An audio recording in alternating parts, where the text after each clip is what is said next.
সাহাবীদেরকে তাকওয়া পড়াইছেন, শিখাইছেন নবী আলাইহিস সালাম। আর আল্লাহ বলেন পরীক্ষা নিছি আমি। তো পরীক্ষার ফলাফল আল্লাহ বলেন পাস।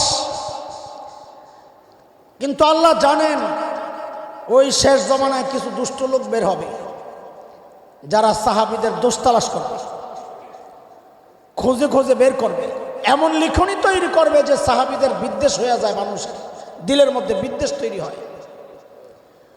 তো আল্লাহ এর পরে কি বলতেছেন যে আমি জানি তোমরা তার ভুল তালাশ করবা, তো শুনে নাও ওই আমার নবীর সঙ্গীরা যে ভুলগুলো করেছে লাহুম মাগফিরা, আমি আল্লাহ তাদেরকে মাফ করে দিয়েছি। এখন আল্লাহ যাদেরকে মাফ করেছেন তাদেরকে নিয়ে কথা বলা, এটা পোড়া কপাল ছাড়া এই কাম কেউ করতে পারে না। সে যত বড় পণ্ডিত নিজেকে ভাবুক, আহলুস সুন্নাহ ওয়াল জামাতের কাছে তার দিল নষ্ট, সে একটা নষ্ট ভ্রষ্ট গোমরা পথভ্রষ্ট ছাড়া কিচ্ছু না। এটা এক স্পর্শকাতর বিষয়। এখন মৌলবী দুই কথা বলার যোগ্যতা আসছে, এখন আর সাবজেক্ট পায় না, সাহাবীদের দোষ তালাশ করে। অসভ্য কথাকার এগুলা, এগুলা নিমক হারাম। সাহাবীদের রক্তের উসিলায় দিন পাইছ, সাহাবীদের কোরবানির উসিলায় দিন পাইছ, এখন ওদের সমালোচনা করা নিমক হারামের গোষ্ঠী। আল্লাহ লানত তাদের উপর যারা সাহাবীদেরকে নিয়ে বাজে কথা বলে, আল্লাহ লানত তাদের। লা হাওলা ওয়ালা কুওয়াতা ইল্লা বিল্লাহ। বলেন আমাদের আমল কাদের সাথে মিলাইব? খবরদার এই জায়গায় একদম জবান বন্ধ। কোথাও দেখছেন বুঝে আসতেছে না, এড়াইয়া যান। কারণ এই কাফেলা আল্লাহর নবীর মহাব্বতের কাফেলা। এই কাফেলা আল্লাহ তাআলা যাদেরকে বলেছেন রাদিয়াল্লাহু আনহুম, আমি সবার উপর রাজি। ও এই জায়গায় একটা পেশ আছে, ওলামারা আছেন, একটু ভাঙ্গা দিই। অনেকে আবার বলেন যে আল্লাহ রাজি তো সবার উপর না, দুই চারজন ভুল করছেন, আমরা তো সবার বদনাম করি না। ও বোকা বোকা, ও আন আর মিনের পার্থক্য জানে না, পরে নেই তো কিছু। যারা আন আর মিনের পার্থক্য জানে, ও জানে আন হচ্ছে টোটাল বুঝা ইস্তেগরাক, আর মিন লিখতাম এই ছোট্ট বাচ্চারাও বুঝে, নাহমির যারা পড়ছে, শরমিয়াতে আমেল যারা পড়ছে, মিন বুঝায় তাবিঈজ, এখানে তাবিঈজ না। ওলামাদের বলতেছে সাধারণরা বুঝবেন না বিষয়টা। আল্লাহ বলেন রাদিয়াল্লাহু আনহুম, আমি সবার উপর রাজি। আন সবারই বোঝায়। আল্লাহ মিন বলেন নাই যে মিনহুম কারো কারো উপর রাজি, বাকিদের উপর রাজি না, আল্লাহ এটা বলেন নাই তো। আল্লাহ কি বলেছেন? আনহুম, আন মানে সবাই। আল্লাহ সমস্ত সাহাবীর উপর তার রেজা সন্তুষ্টি প্রকাশ করেছেন। সেখানে আমার মতো পোড়া কপাল চামচিক ওদের ব্যাপারে কথা বললে সূর্যের কি আসে যায়? ফালাউমুল খুফাস লা ইয়াদুররু শামস ওয়া আওয়াউল কালবি লা ইউজলিমুল বাদার। চামচিকার চেঁচামেচিতে ওই সূর্য উঠলে চামচিকা দেখে না কিছু, তো ওই জন্য চামচিকার বড় কষ্ট। হ্যাঁ, আর ওই যখন চাঁদের আলো আসে কুকুরের ডিস্টার্ব হয়। তো কবি বলেন ফালাউমুল খুফাস লা ইয়াদুররু শামস, ওই চামচিকা গালাগালিতে সূর্যের কি আসে যায়? আর কুকুরের ঘেউ ঘেউ দিয়া পূর্ণিমার যে চাঁদ, তারই বা কি আসে যায়? সাহাবায়ে কেরাম হচ্ছেন পূর্ণিমার চাঁদ। তোমাদের মতো কুত্তার ঘেউ ঘেউ দ্বারা সাহাবীদের কিচ্ছু হবে না, নিজেদেরই কপাল তোরা পড়বে। হিসাব পরিষ্কার। বলেন ঠিক করে আমাদের আমলকে কাদের সাথে মিলাইতে হবে? দেখেন সাহাবীদের সাথে আগে একটা কথা বুঝে নেন, সাহাবীদের সাথে আমল মিলাইলে কি হবে? তো আল্লাহ বলেন কি হবে? সাহাবীদেরকে যা দিছি তোমাদেরকেও তাই দিব। কি দিছেন? বলে এক দিছি স্বীকৃতি, আরেক দিছি পুরস্কার। স্বীকৃতি হচ্ছে সাহাবীদেরকে বলে দিছি আমি তোমাদের উপর রাজি, কিয়ামত পর্যন্ত যাদের আমল সাহাবীদের সাথে মিলবে ওদেরকেও জানায়া দিচ্ছে আমি তোমার উপর রাজি। বলে আর কি দিছেন? বলে সাহাবীদেরকে জানায়া দিছি তোমাদের জন্য জান্নাত তৈরি করে রাখছি, কিয়ামত পর্যন্ত যাদের আমল সাহাবীদের সাথে মিলবে ওদেরকেও জানায়া দিচ্ছি আমি তোমার জন্য জান্নাত তৈরি করে রাখব। কার কথা? আমার কথা। আল্লাহ বলেছেন সূরা তাওবা 100 নম্বর আয়াত, এটা 11 নম্বর পারা কোরআন শরীফের 2য় পৃষ্ঠায় আছে। আল্লাহ বলেন والسابقون الأولون من المهاجرين والأنصار والذين اتبعوهم بإحسان رضي الله عنهم ورضوا عنه وأعد لهم جنات تجري تحتها الأنهار خالدين فيها أبدا ذلك الفوز العظيم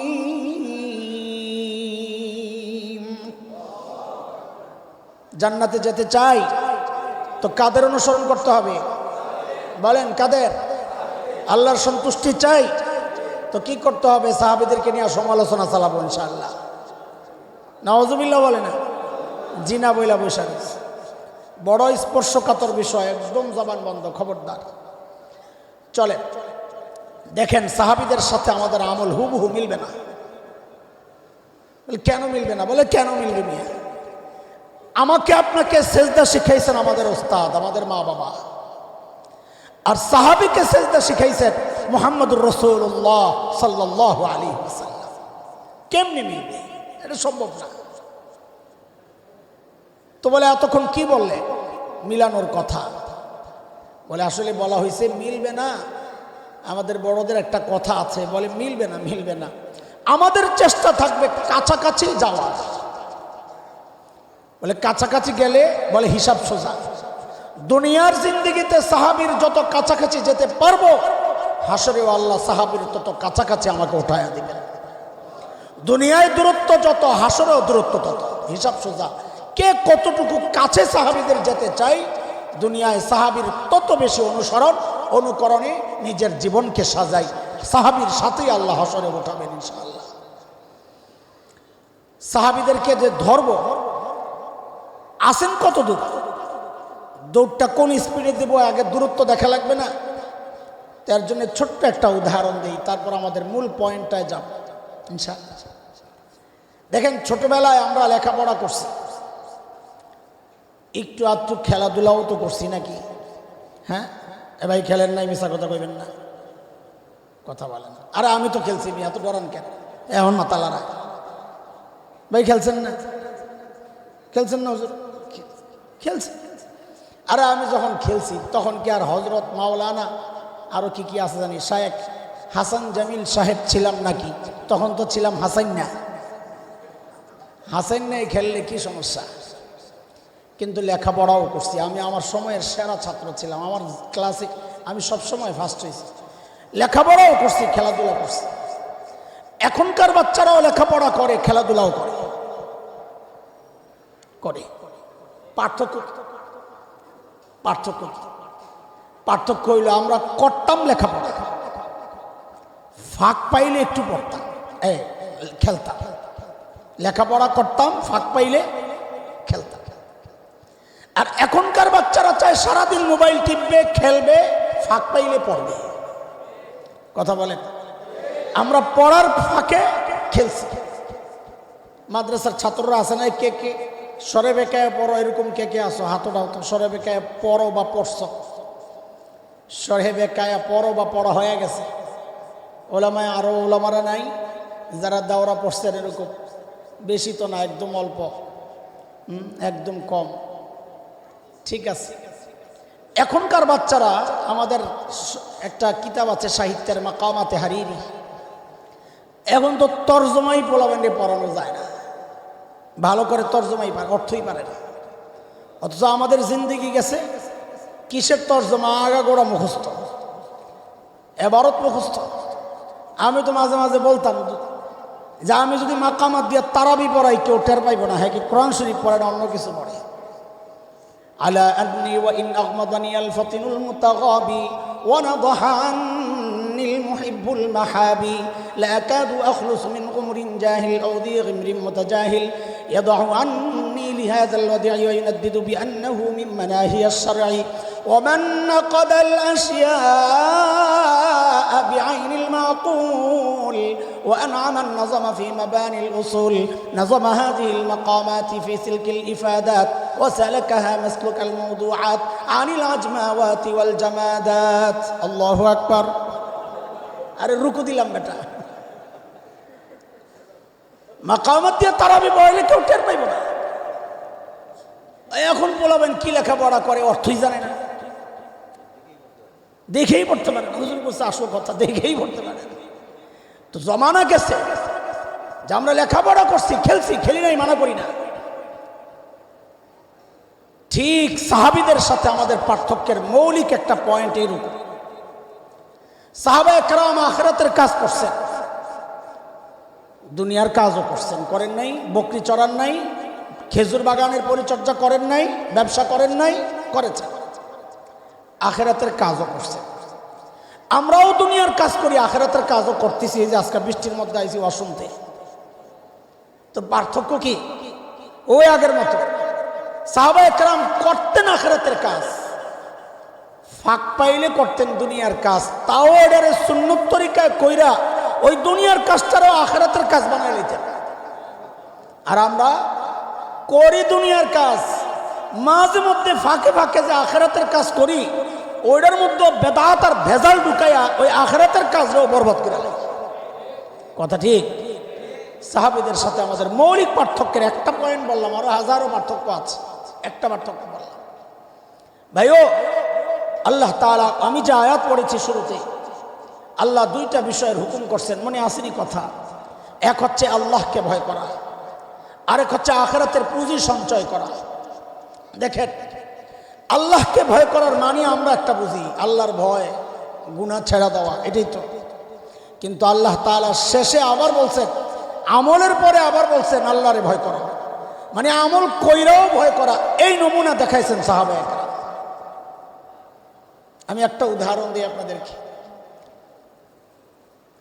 আচ্ছা বলেন তো আল্লাহর নবী সাল্লাল্লাহু আলাইহি ওয়াসাল্লামের সবচাইতে প্রিয় মানুষ কে ছিলেন বলেন সবাই বলেন আবু বকর রাদিয়াল্লাহু আনহু তাই না আর কোনো মতামত আছে এইটার উপর একমত হয়ে গেছেন গা সবাই মাশাআল্লাহ এত ঐক্যবদ্ধ অবস্থান তো দেখি নাই কোন জায়গায় হুজুররা আবার একমত হয় তাহলে তো এখন হাদিস শোনাই তো আপনি করে বুখারীতে আসছে রিওয়ায়াত গাজওয়াতুস সালাসিল এক যুদ্ধ নবী আলাইহিস সালাম হযরত আমর ইবনুল আস রাদিয়াল্লাহু আনহুকে সেনাপতি বানায়া 300 সাহাবী সৈন্য দিয়া পাঠাইছেন হযরত আমর ইবনুল আস শত্রু এলাকায় যায় বুঝলেন সৈন্যের শত্রুর বাহিনী অনেক সংখ্যায় তো তিনি দেখলেন এই অল্প সংখ্যা দিয়া তাদের মোকাবেলা করা ঠিক হবে না তো নবী আলাইহিস সালামের কাছে খবর পাঠাইছেন ইয়া রাসূলুল্লাহ আমাদের আরো সৈন্য দরকার তখন নবী আলাইহিস সালাম আরেক সাহাবী হযরত আবু উবাইদা ইবনুল জাররাহ রাদিয়াল্লাহু আনহু ওনার নেতৃত্বে আরো 200 পাঠাইছেন তো টোটাল কত হইল 500 এই 500 সৈন্যবাহিনীর নেতা সেনাপতি হযরত আমর ইবনুল আস রাদিয়াল্লাহু আনহু ওই 500 সৈন্যের মধ্যে হযরত আবু বকরও ছিলেন ওমরও ছিলেন এখন হযরত আমর ইবনুল আসের দিলের মধ্যে একটা আশা যে এত বড় বড় সাহাবীরা থাকতে নবী আমারে সেনাপতি বানাইলেন তাহলে নিশ্চয়ই নবী আলাইহিস সালাম আমাকে সবচাইতে বেশি ভালোবাসেন ওরা থাকতে আমারে কেন সেনাপতি বানাইলেন ভিতরে ভিতরে এই জল্পনা কল্পনা কিন্তু বাস্তবে তাকাইলে দেখে উল্টা ঠিক না কি ও আপনারা আমারে আগে দেখেন নাই আচ্ছা ওই যে ওইটার জন্য মনে লাগবে দোতলার জন্য ঠিক আছে কি দেখবো হেরা আন্দাজে আসেনি মানুষ দোতলায় আচ্ছা ঠিক আছে যাই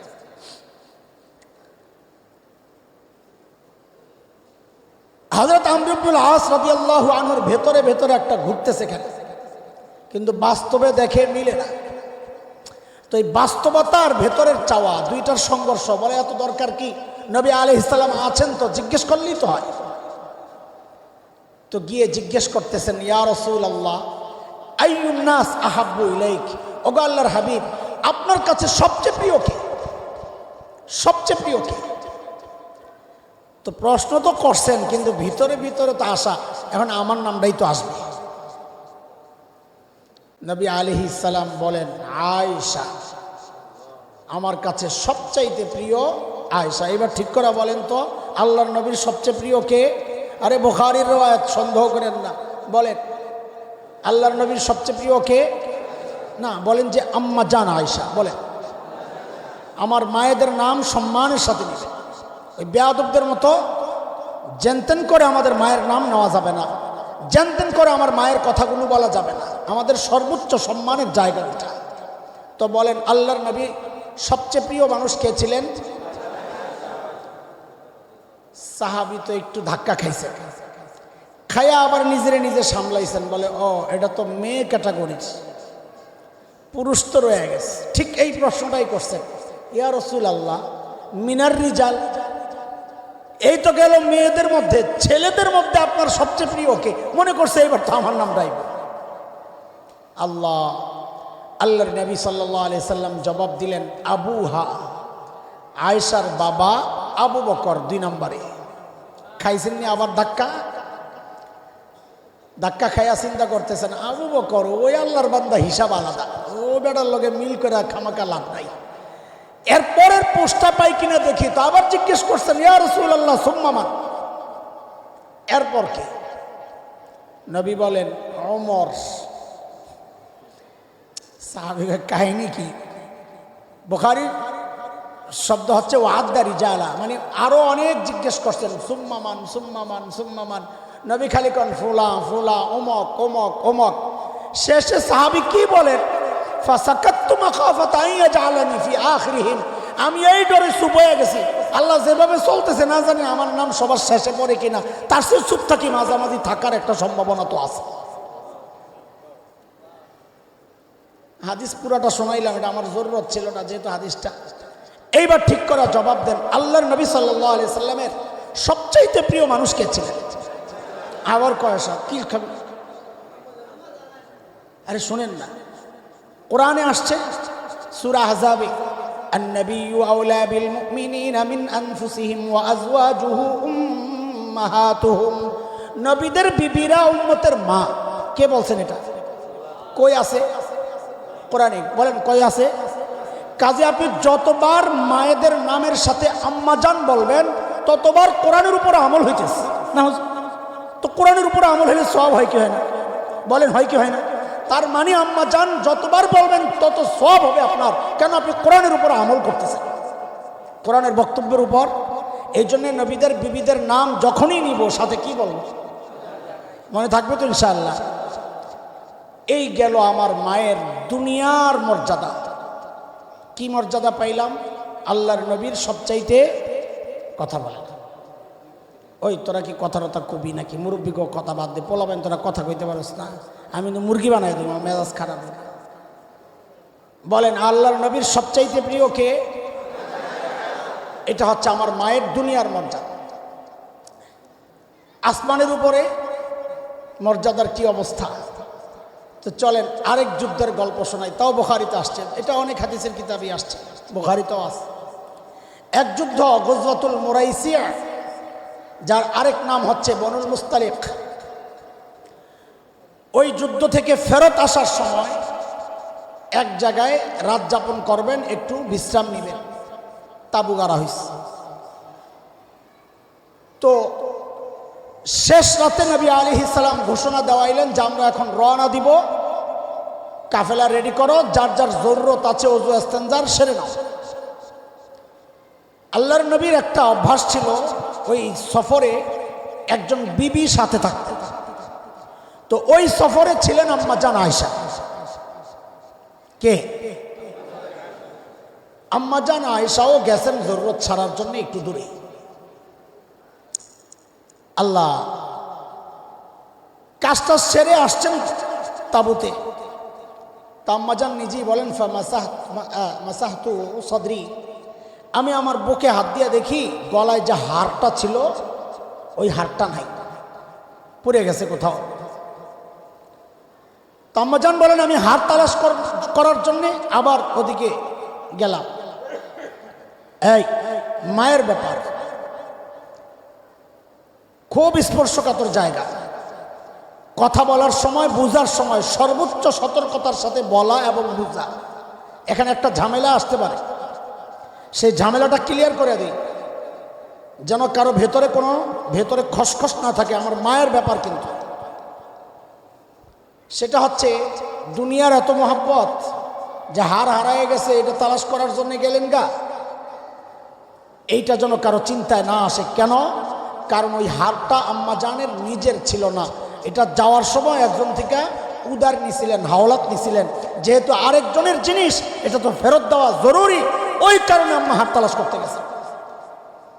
কাজে ভিতরে যেন এটা না জাগে যে আম্মাজান দুনিয়ার মহব্বতে আবার গেছে। না, দুনিয়ার মহব্বত থেকে মুক্ত ছিলেন এই মানুষগুলা।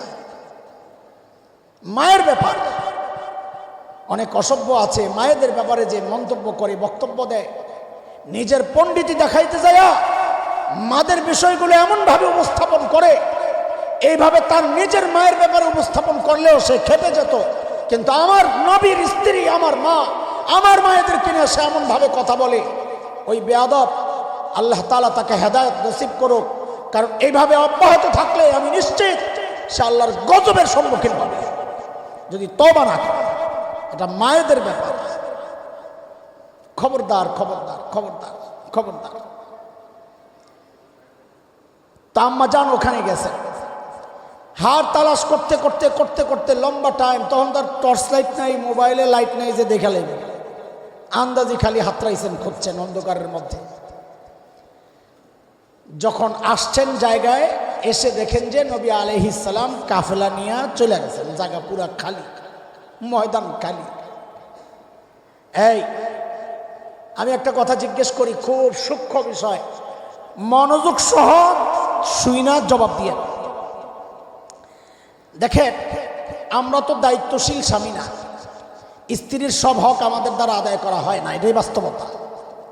আচ্ছা, আমাদের পক্ষে কি সম্ভব যে নিজের স্ত্রীকে, তাও অল্প বয়সের স্ত্রীকে একা একা এমন একটা নির্জন জায়গায় রেখে চলে যাওয়া সম্ভব? পারবেন কেউ? একজন পারবে কে? যে চায় এই আফত কোনোভাবে বিদায় হোক, ঠিক নেই? কারণ হেরা আরেক জায়গায় কাম সারতেছে, এখন এটারে বিদায় না করতে পারলে তো ওটারে আনতে পারে না। ওই টাইপের দুষ্ট কেউ হইলে নিজের স্ত্রীকে একা একা রেখে যাবে। আল্লাহর নবী সাল্লাল্লাহু আলাইহি ওয়াসাল্লাম হচ্ছেন দুনিয়ার ইতিহাসের সবচাইতে দায়িত্বশীল স্বামী। আল্লাহর নবীর পক্ষে এই জায়গায় আম্মাজানকে একা একা রেখে যাওয়া, এটা কি সম্ভব? সম্ভব? এইবার জবাব দেন। আম্মাজান পালকির ভেতরে ছিলেন না। যেই পালকিতে আম্মাজানকে নিয়ে আসা হয়েছে, পালকি যারা উঠাইছেন আম্মাজান বলেন, আমি যে রয়ে গেলাম কেউ জানলো না। কেন? কারণ আমি গড়নে ছিলাম, হালকা পাতলা। আমাকে যারা উঠাইছে পালকি, ওরা টের পায় নাই আমি যে পালকির ভিতরে নাই, ওরা চলে গেছে। এবার আমাকে জবাব দেন তো, পালকির ভেতরে যে আম্মাজান নাই, এটা নবী আলাইহিস সালাম জানতেন কি জানতেন না? বলেন, বলেন, ভালো করে বলেন, সবাই বলেন। এক ভাই বলছেন সহি জবাব, আপনারা বলেন জানতেন না জানতেন না? বলেন, বলেন, খেয়াল করেন, খেয়াল করেন, সূক্ষ্ম একটা বিষয়। এখানে দুইটা অপশন, হয় বলবেন জানতেন অথবা বলবেন জানতেন না। যদি বলেন জানতেন, তাহলে একটা ভয়ঙ্কর অভিযোগ আসে নবীর উপর, যে জানা সত্ত্বেও নবী তার স্ত্রীকে একা একা একা এখানে কেমনে রেখে গেলেন? এমন দায়িত্বহীন স্বামী, নাউযুবিল্লাহ মিন যালিক। এটা কি সম্ভব? তাহলে এবার বলেন জানতেন না জানতেন না? সবাই না বললে আমি কথা আগাবো না। যদি কেউ মনে করেন যে না জানতেন, তো আপনি আমার সাথে কথা বলেন, আমি জিজ্ঞেস করবো কিছু কথা। বলেন এবার জানতেন না জানতেন না? জোরে বলেন। তো এই কথাটাই তো এই মৌলবী সাহেবরা বলেন, তারপরে আবার অনেকে গালাগালি করেন। আমরা যে বলি আমাদের আকীদা, নবী আলাইহিস সালাম গায়েব জানতেন না, এটাই তো প্রমাণ। যদি গায়েব জানতেন তো আম্মা জান যে নাই তো জানলেন না কেন? কথা বলেন, সূক্ষ্ম বিষয়, খুব সূক্ষ্ম কথা। যা ওটা আমার বিষয় না, নাহলে এই জায়গায় আরো কিছু টাইম দিতাম, বাদ দেন। আল্লাহর নবীর আরেকটা অভ্যাস ছিল, সফরে গেলে যখন চলে যেতেন একজনকে পিছনে রেখে আসতেন। ওনার কাজ কি, সবাই যাওয়ার পর একটু আলো আসার পর একটা চেক দিতেন কিছু রয়ে গেল কিনা। এটা নবীর সুন্নাহ। এই সুন্নাহ যদি এই যুগের মানুষ আদায় করতো না, ওদিকে তাকায়েন না, আমার ঘামের দিকে তাকাইলে ধোকা খাবেন, মায়া লাগবে, দরকার নেই। না না, আমি বুঝছি, এই কত মায়া দেখছি, এটা আমাদের প্রবলেম। সাউন্ডেরও প্রবলেম, আমারও প্রবলেম। এই জন্য ওইটা দেখলে কথা শোনা যাবে না। আমার যা জরুরত আমি চাইয়া নেব, আমার ডিস্টার্ব করা যাবে না। মনোযোগ দিয়া শোনেন কথা। না মানো না, কিচ্ছু না, কিচ্ছু না, আমার ডিস্টার্ব হবে। আমি বয়ান করি মনোযোগ দিয়া, আমি চাই আমার বয়ানও মানুষ মনোযোগ দিয়া শুনুক, কারণ উড়া উড়া কথা না, এখানে অনেক সূক্ষ্ম সূক্ষ্ম কথা উঠে আসবে। এটা মনোযোগ ছাড়া বলাও যাবে না, বোঝাও যাবে না। উড়া উড়া ভাষা ভাষা কথা বলতে পারবো না, আর এর জন্য মনোযোগ দরকার। এই সুন্নাহ যদি এখন আদায় করে, বহু ঝামেলা থেকে মানুষ বেঁচে যাবে। বিশেষ করে মোবাইলের চার্জার আর থেকে যাবে না। এখন সফর থেকে আসলেই একটা অভিযোগ, হুজুর আয়া বসছি চার্জারটা ফেলাই আইছি। সুন্নতটা আদায় করো নাই, এই জন্যই চার্জার রয়ে গেছে। যদি একজন কি পেছনে রেখে আসতা, তো চার্জার, ব্রাশ, টুথপেস্ট আরো যা যা থেকে যায় ওগুলার কাঁচাইয়া নিয়ে। তো যেই সাহাবিকে নবী রেখে আসছে, ওই সাহাবি আসছেন চেক করার জন্য কিছু রয়ে গেল কিনা। হায় আল্লাহ, আয়সা দেখেন আম্মা যান চিনে ফেলছেন। এখানে আরেক প্রশ্ন আসবে, চিনলেন কেমনি? তো বলে পর্দা যখন ফরজ হয় নাই তখন আম্মা জানকে দেখেছেন, ওই চেনা থেকে চিনে ফেলছেন। বুঝে আসছে কথা? এটা মাথায় রাখা। আমার মায়ের বিবরণ দিচ্ছি। কার? আমার মায়ের বিবরণ দিচ্ছি। কোন ফাঁক দেওয়ার জন্য দুশ্মন ঢুকতে না পারে খেয়াল করতে হবে। আমার মা সর্বোচ্চ সম্মানের জায়গা নবী আলাইহিস সালামের পরে। তো সাহাবী শুধু বলছেন ইন্না লিল্লাহি ওয়া ইন্না ইলাইহি রাজিউন, আর কিচ্ছু বলেন। নিজের বাহনটাকে আইনা বসাইছেন, আম্মাজান বাহনে উঠছেন, সাহাবী হেঁটে হেঁটে ওই বাহন নিয়ে নবী আলাইহিস সালামের কাফেলার সাথে যায়া মিলিত হয়েছে। ওদিক দিয়ে কাফেলা মদিনায় যাওয়ার আগে এক জায়গায় আবার একটু অবস্থান করছে। এটাও নবী আলাইহিস সালামের একটা অভ্যাস ছিল, শহরে ঢুকার আগে একটু অবস্থান করতেন। শহরে খবর যেত, প্রত্যেকের ঘরওয়ালারা প্রস্তুত হইতো, তারপরে ঢুকতেন, হঠাৎ করে ঢুকতেন না। ওই আলো আসার পর যখন নবী আম্মাজানের পালকির কাছে আসছেন, আয়সা দেখেন আম্মাজান নাই। এতক্ষণে খবর হয়েছে আম্মাজান নাই, নাই তো নাই, নাই তো নাই, নাই নাই নাই। এরপর আম্মাজান আসছেন। এদিক দিয়া মুনাফিকরা এই সুযোগে খবর ছড়াইয়া দিছে। আগে অগ্রিম বলেন নাউযুবিল্লাহি মিন যালিক, নাউযুবিল্লাহি মিন যালিক, আবার বলেন না। মুনাফিকরা খবর ছড়াইয়া দিছে যে যেই সাহাবী পিছনে আছে আম্মাজানের সাথে, নাউযুবিল্লাহ, ওই সাহাবীর অবৈধ সম্পর্ক আছে, এই জন্য আম্মাজানও পিছনে রয়ে গেছে। কিছু দুর্বল মুসলমানও জড়াইয়া গেছে। কবি হাসান ইবনে সাবিত জড়াইয়া গেছেন এই আওয়াজের সাথে। হযরত আবু বকরের অনুগ্রহ প্রাপ্ত, সাহায্য নিয়ে চলে দুঃসম্পর্কের ভাগিনা মিস্তাহ জড়াইয়া গেছে। হযরত নবী আলাইহিস সালামের এক শালিকা আম্মাজান যায়নাব বিনতে জাহাশ রাদিয়াল্লাহু আনহার আপন বোন হামনাহ বিনতে জাহাশ জড়াইয়া গেছে।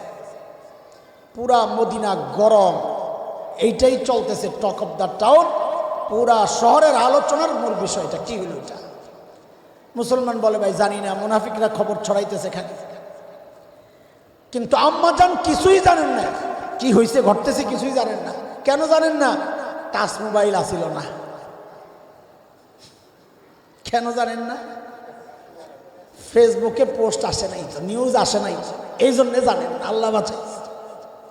কিন্তু জেনেছেন ঠিক 1 মাস পর। ওই কেমনে জানছেন? ওদিকে ঢুকলে আমার দেরি হয়ে যাবে। জেনেই নবীর কাছে আম্মা জান ছুটি চাইছেন, বাবার বাড়ি যাবেন। কষ্ট। আম্মাজান তো আসমান থেকে পড়ছেন, এটা কি বলে, এটা কি বলে? বাবার বাড়িতে আসছেন, আয়েশা আবু বকর রাদিয়াল্লাহু আনহুকে জিজ্ঞেস করছেন, মা উম্মে রোমানকে জিজ্ঞেস করছেন। সবাই বলে আমরা কিচ্ছু জানি না, এই ব্যাপারে কোনো কথা নাই। খুব কষ্ট পাইছেন, আপন জন তাইলে আমার বিশ্বাস করতে পারতেছে না। আম্মাজান রেওয়ায়েতে আসছে বুখারীর 3 দিন কেঁদেছেন যে একদম চোখের পানি শুকিয়ে গেছে কান্না করতে। নবী আলাইহিস সালাম আসছেন আবু বকর রাদিয়াল্লাহু আনহুর বাড়িতে। আসার পর আল্লাহর নবী একটা কথা বলছেন, এতে আম্মাজানের কলিজাটা আরো ছিঁড়ে গেছে। আল্লাহর নবী বলেন, আয়েশা ভুল করলে তওবা করো। ভুল করলে, দেখেন অন্যরা সন্দেহ করে করে, আপন মানুষ যদি আমার উপর ভরসা না করে এটার কষ্টটা বেশি। এতে আম্মাজানের দিলটা একদম ভেঙে গেছে। আপনিও তা আম্মাজান বলেন কি জানেন, কষ্টের কথা না, যা আমি যদি এখন সত্য কথা বলি আমি কিছু করি নাই তা আপনারা বিশ্বাস করবেন না, আর যদি মিথ্যা বলি হ্যাঁ কিছু করছি, আমার ভুল হয়েছে, এটা বিশ্বাস করছি। তো খামাখা আপনাদের সাথে আমার কথা বলার দরকার কি? আমার জন্য আমার আল্লাহই যথেষ্ট। এর মধ্যেই দেখেন নবী আলাইহিস সালামের চেহারার মধ্যে পরিবর্তন আসতেছে। কি পরিবর্তন? চোখটি লাল হয়ে যাইতেছে, রগগুলা ফুলে যাইতেছে। ওয়াইন্না জাবিনাহু লা ইয়াতাফাসসাদু আরাকা, ঘামে কপাল ভিজে যাচ্ছে, খরখর খরখর আওয়াজ হইতেছে, কাঁপতেছেন। মানে কি? ওহী আসতেছে, ওহী নাজিল হইতেছে। আল্লাহ সবাই তাকায় আছেন, কারণ ওনারা জানেন ওহী আসলে কি অবস্থা হয়, বুঝছেন ওহী আসতেছে। কিছুক্ষণ পর যখন ওহী নাজিল হওয়া শেষ, আল্লাহর নবীর ঠোঁটের মধ্যে মুস্কি হাসি। কেন? যে আল্লাহ তাআলা আমার মায়ের পবিত্রতার সাক্ষী দিয়া একটা, দুইটা, তিনটা আর চারটা না, আল্লাহ তাআলা 10টা আয়াত নাজিল করছে। কয়টা? আরে কয়টা? কে কে আমার মায়ের পবিত্রতার সাক্ষী দিয়েছেন? কে? শুধু কি তাই? একটা আয়াতের দিকে তাকাইলে তো আমারই ডর লাগে। আল্লাহ সাহাবীদেরকে নিয়মিত ধমকাইতেছেন, সাহাবীদেরকে আর জান্নাতের সুসংবাদ পাওয়া ব্যক্তিরা কি বলে ধমকাচ্ছেন? আল্লাহ বলতেছেন, ফালাউলা ইয সামি'তুমুহু কুলতুম মা ইয়াকুনু লানা আন নাতাকাল্লামা বিহাযা সুবহানাক হাযা বুহতানুন আযীম। আর এই কথাগুলো যখন তোমরা শুনলা কেন বললা না? আল্লাহ বলতেছে কাদেরকে? বলে না কাদেরকে? কেন বললা না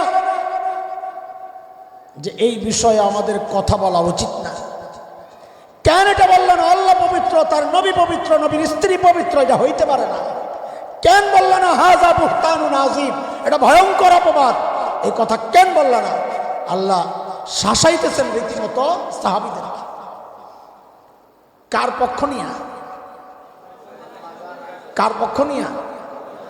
তাহলে আম্মা জানের মর্যাদা কিছুটা বুঝে আসছে।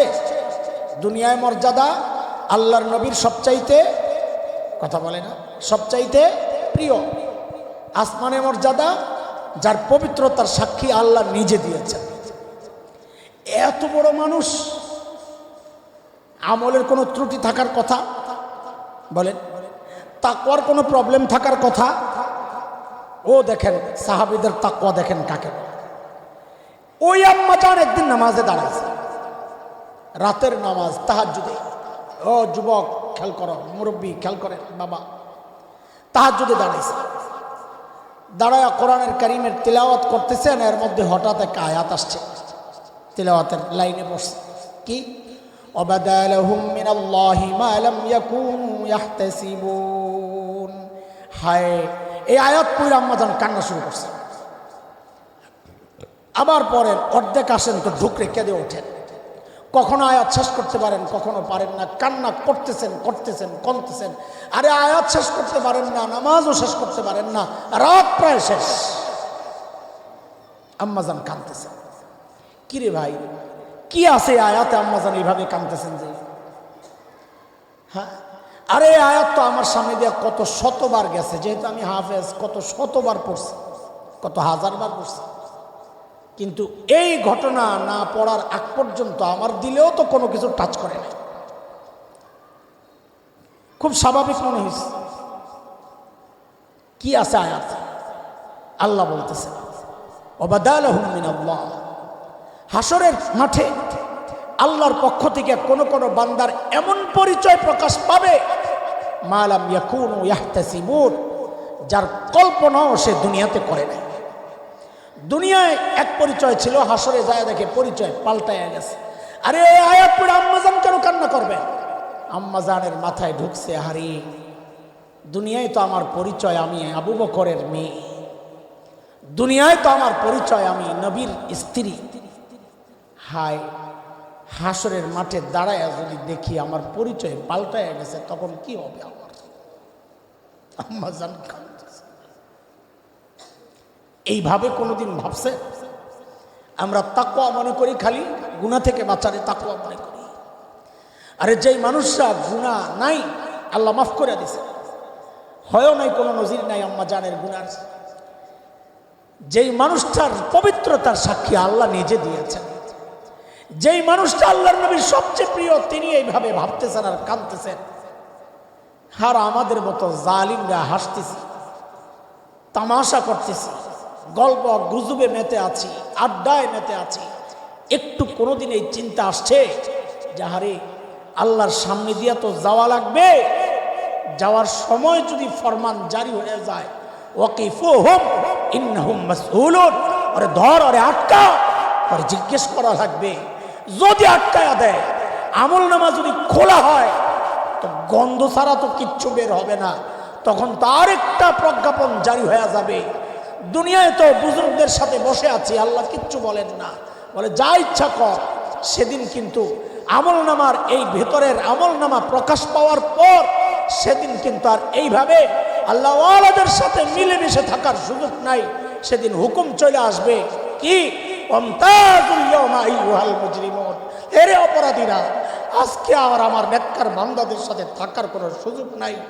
তোদের রাস্তা একটা, আমার বান্দাদের রাস্তা একটা, তোরা আজকে আলাদা হয়ে যা, নেককারদের থেকে আলাদা হয়ে যা। ওরে বাবা, এই আয়াত বলি না, ওই ঘটনার পর এখন খালি চিন্তায় ঢুকছে। দুনিয়ায় তো মানুষ জানে হাফেজ, দুনিয়ায় তো মানুষ জানে আলেম, কেউ হয়তো জানে তাকওয়াওয়ালা। হায়, হাসরের মাঠে দাঁড়ায় যদি দেখি অপরাধীদের সাথে উঠায়া দিছে, তখন কি জবাব দিব? বলে